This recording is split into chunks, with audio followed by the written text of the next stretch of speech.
things are going really, really well for someone and they're going to go for promotion in the next year. Document everything early and often. Yep. And if things are not going well and you've noticed it's a pattern of behavior, also document it because you will need a paper trail for HR.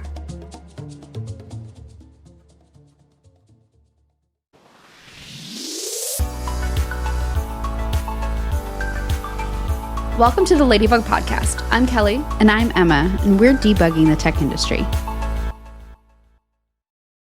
Well, hello. How are you doing?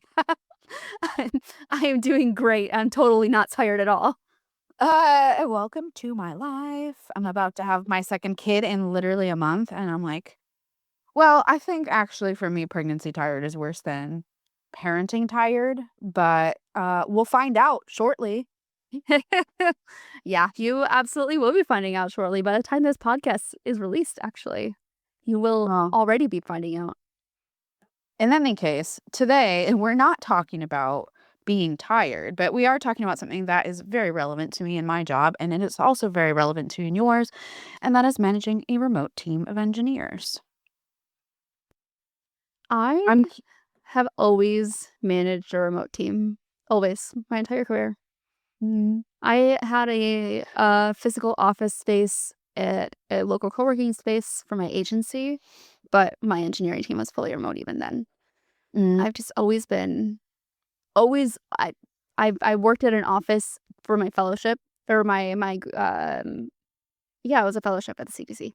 And that was the last time I went into an office. A physical office. How about you? Well, then you're well prepared for this discussion. I have also only ever managed a team of remote engineers, but that is also because this is my first engineering management job. So, my team is 7 engineers split across European time zone. So I have like one in Berlin, one in Amsterdam, one somewhere in Spain, in a very small town that I don't remember the name of. A few in Stockholm, but even those of us in Stockholm, we don't come into the office. So we are remote friendly. Yeah. My team right now, post reorg is they span from California to India.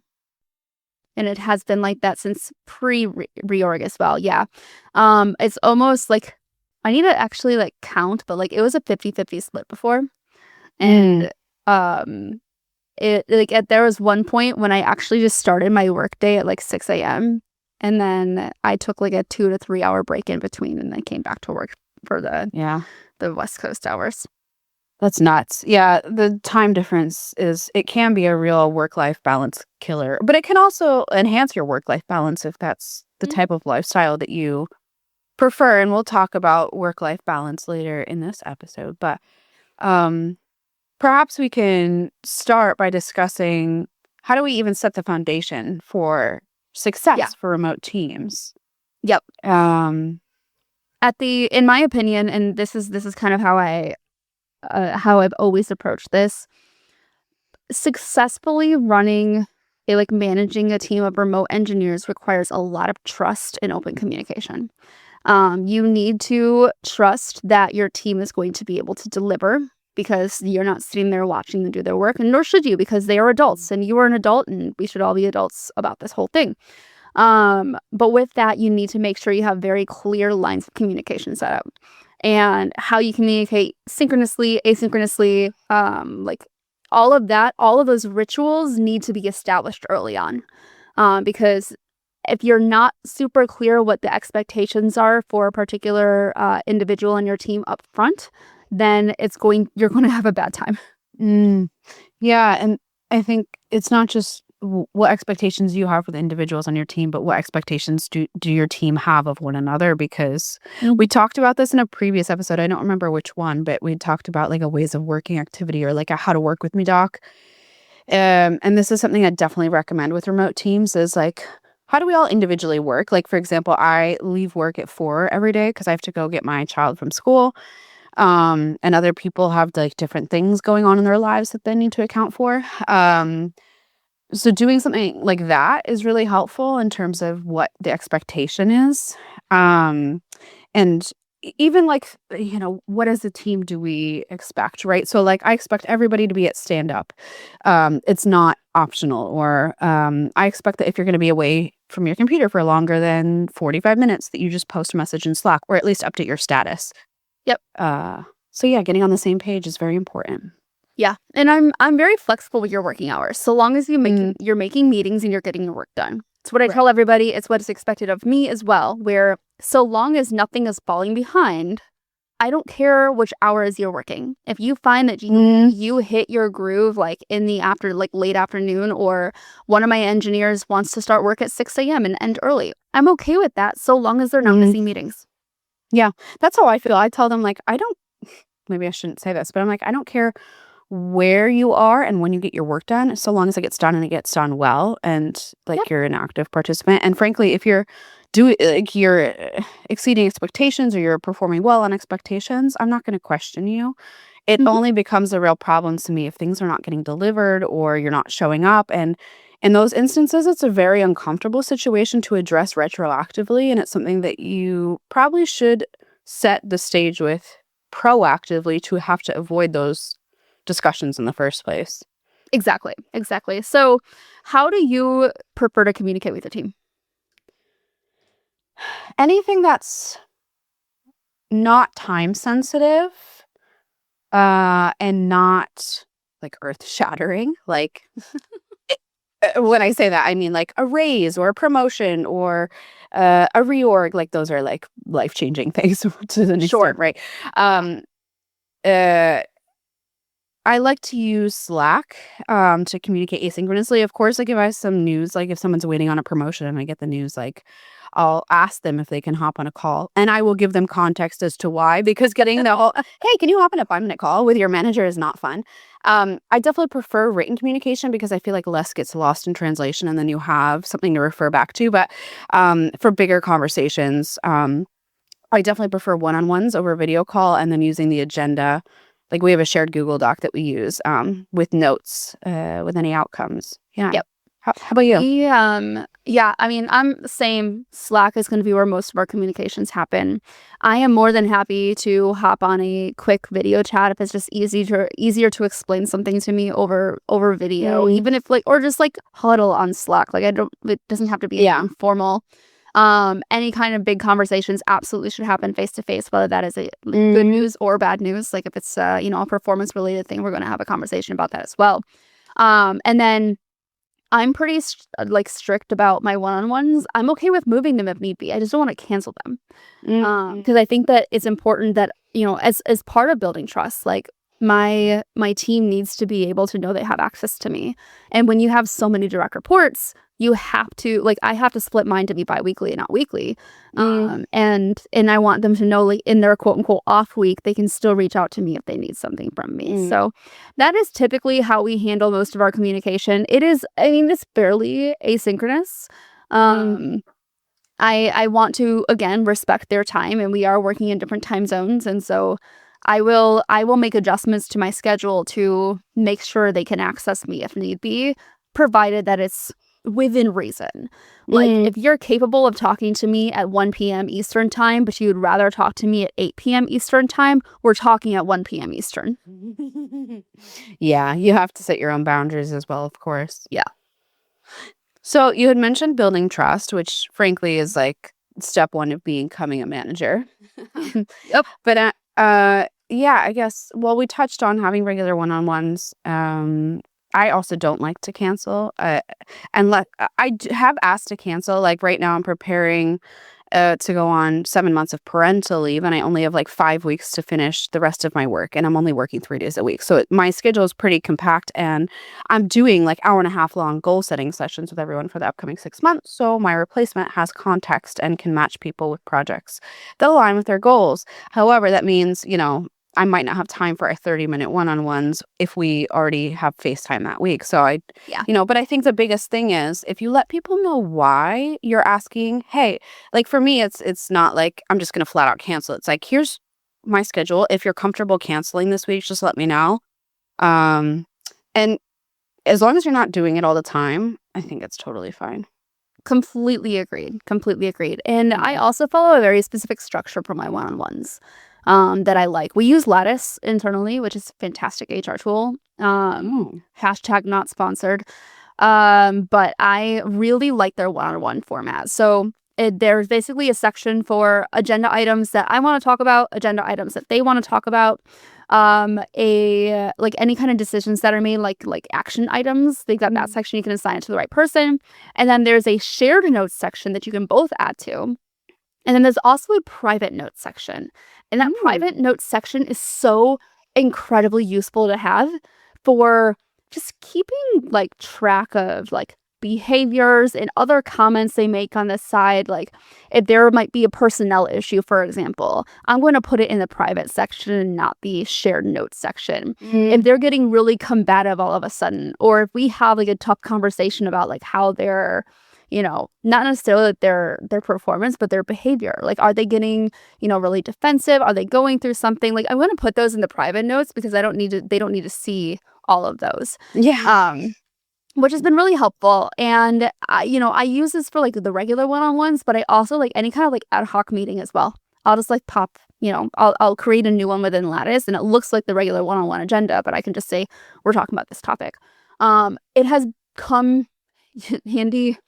It's been really useful for like, unfortunately, many times.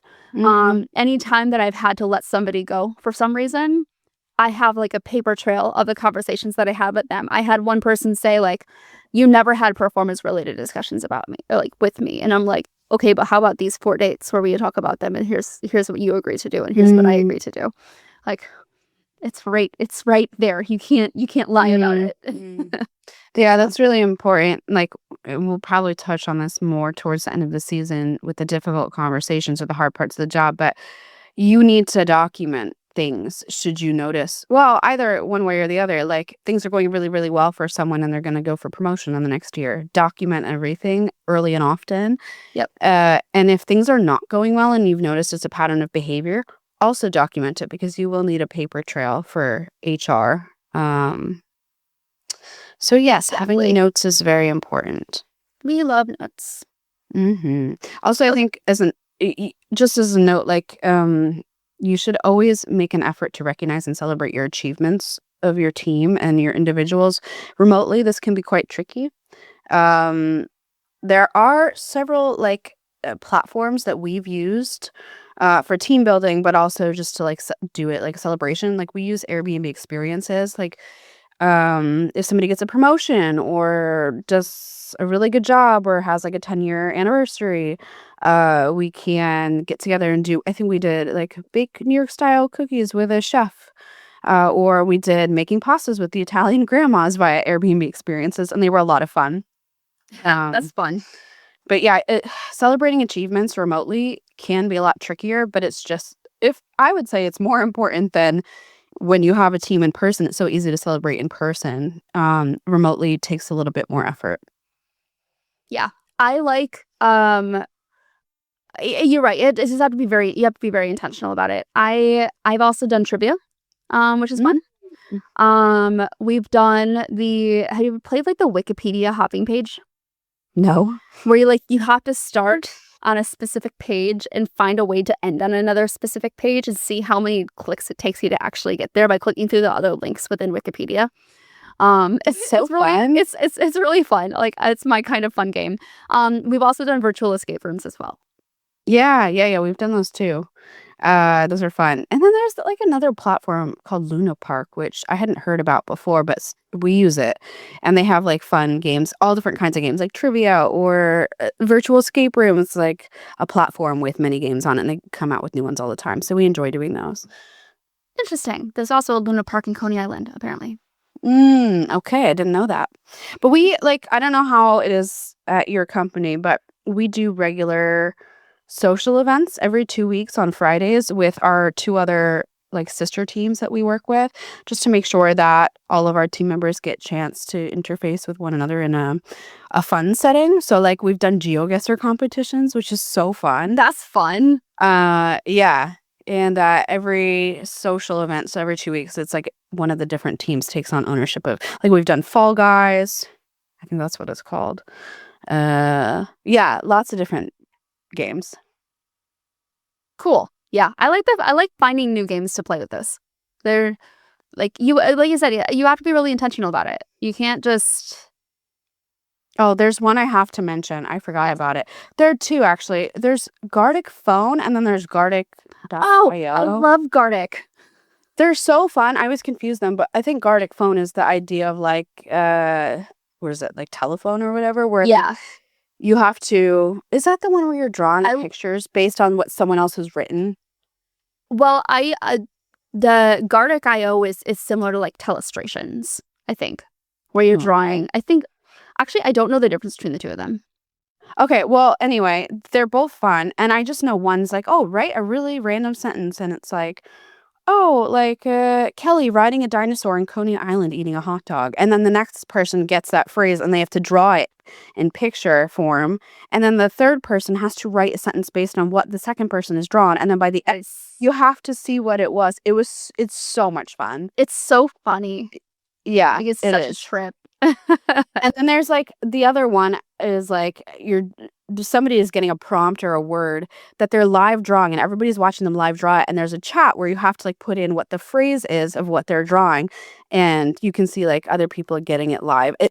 I think the first one's Gartic Phone, the second one's Gartic.io. Yeah, I think so too. There's also an online version of Cards Against Humanity that you can play. That is that can be work friendly.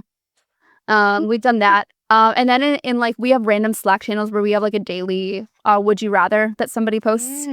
And then we also do a weekly like GIF of the week, where whoever like won the last one comes up with a prompt, and then everyone has to send a GIF from Giphy, and then they vote on. Oh wait, that's so fun. It is really fun. I won. Okay, I'm trying to think through my prompt now.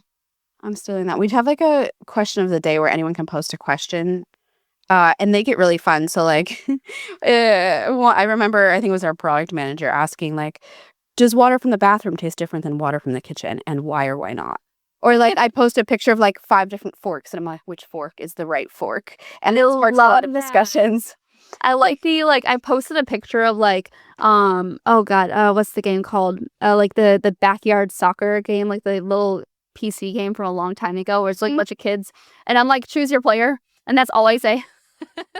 Some people get it, some people don't. It's very specific. There's one more game that I wanted to mention that I cannot for the life of me remember.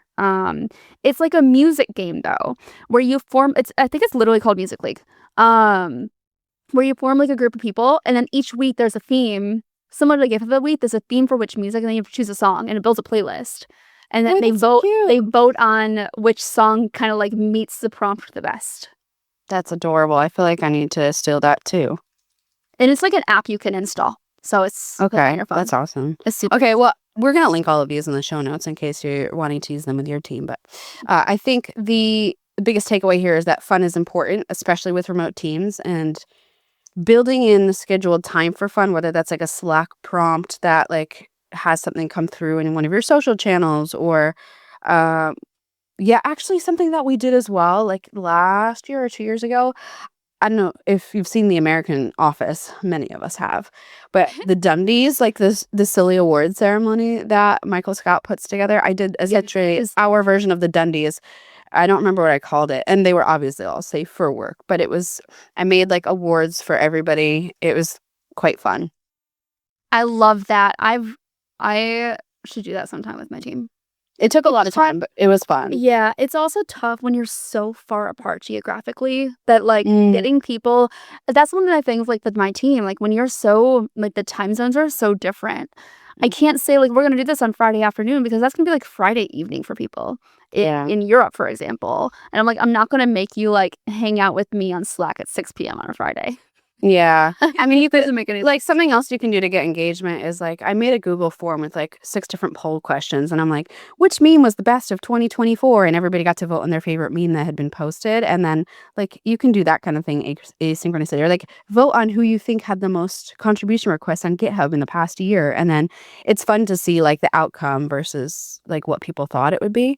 And that can be done asynchronously as well. So That's fun. Yeah. Okay. Other ways that you can collaborate. I think this is kind of getting back into work and perhaps less fun, but like pairing. Less fun. Pairing and code reviews. Like when we're working through a very gnarly project, for example, like rebuilding authorization, this is not a project that one engineer does by themselves. And this is the kind of thing that requires a lot more people to be involved, or at least one other person to be involved. And being able to pair or at least like review PRs together, it also kind of allows you to kind of build relationships with them at that same time, which I think is a really helpful thing. Also, you can just learn a lot from your peers and like how they approach problem solving.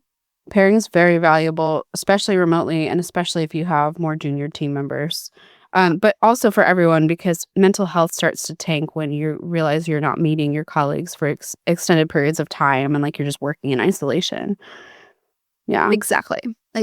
Yeah. Something else that we do a lot of knowledge sharing. We do this thing called Desktop University once a year. I think we've had 3 years in a row now. And it's essentially like 2 days, half-day sessions where people will post like, hey, I'm interested in learning more about GraphQL or accessibility or this technology. And people can sign up to give talks for those to help people. And we record them all. Now we have an online library of all of these resources so that when we get new hires or interns or embeds come sit with us, they have a library. I love that. That is such a good idea. And it also helps people learn how to present. Yeah, it does. It's fun.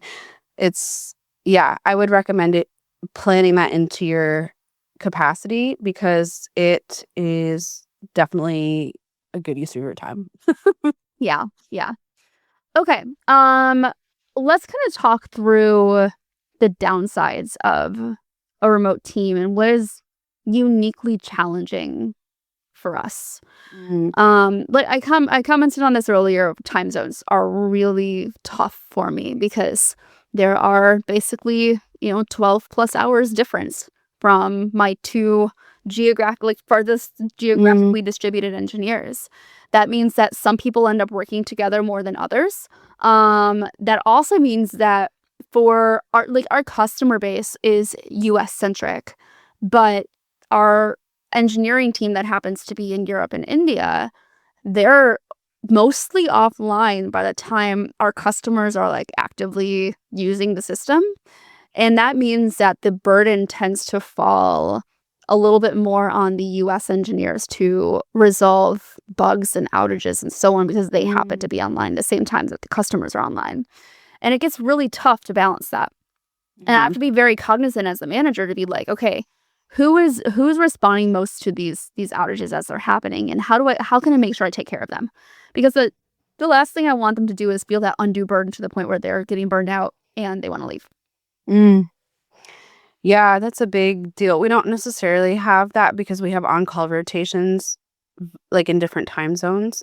So you're not going to be on call more than a certain amount per month. But time zones can be super challenging. I don't think we have the same challenges. I think, I don't really have much to add in that way, but I can understand how that would be very challenging. Yeah. And with that, there comes a challenge with work-life balance. When you have people going into an office every day, you can see generally when they're working and when they stop working. Because, people end up leaving the office at the same time or around the same time, whatever. When you're working remotely, you have to be very mindful of when your engineers are working. And I'm not saying like making sure they're working. Sure, you'll occasionally have people who are like, there will always be the person who takes advantage of whatever you offer them. But I'm more worried about the people who are overworking.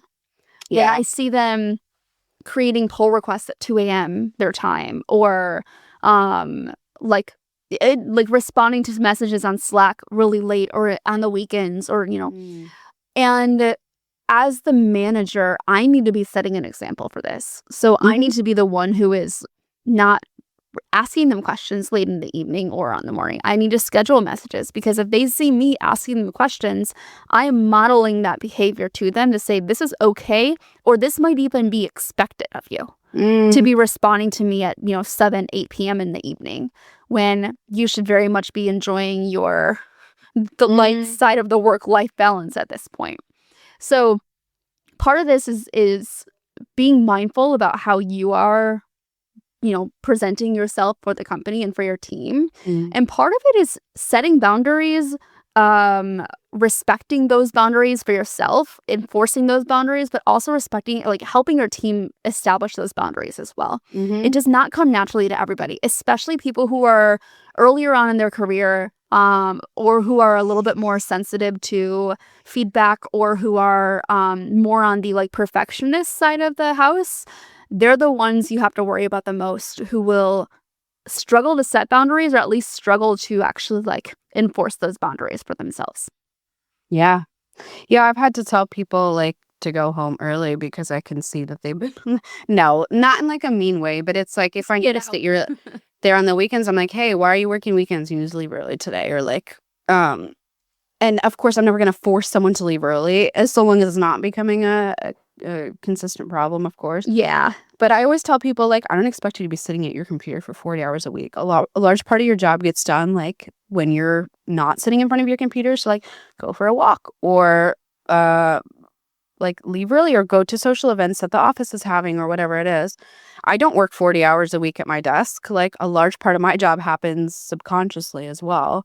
It does. Or on my phone as I'm walking around wherever I happen to be. Yeah. But, like, if I have a team member who's like, "Oh, I'll be gone for, like, 2 hours or an hour and a half to take my kid to the doctor, they're sick, and I'll make up the hours tonight." I'm like, "Go take care of your kid. Like, you are an overachiever. Like, you've put in way more than your time. Go take care of your kid and don't come back. Like, you're fine." Yeah. You don't have to make up those hours. I'm not asking you to make up those hours. I mean, The only eventually, time every week, it's like, okay. Yes. Then we're on a conversation. Yeah. Yeah. Or if there's something that happens to be, like, a very, like, tight deadline, like, we have to hit a particular deadline, I might need you to flex. But if you're flexing every single day of every single week, it's no longer flexing. That is your your working stuff. Yeah. Or the culture that I have set for the team.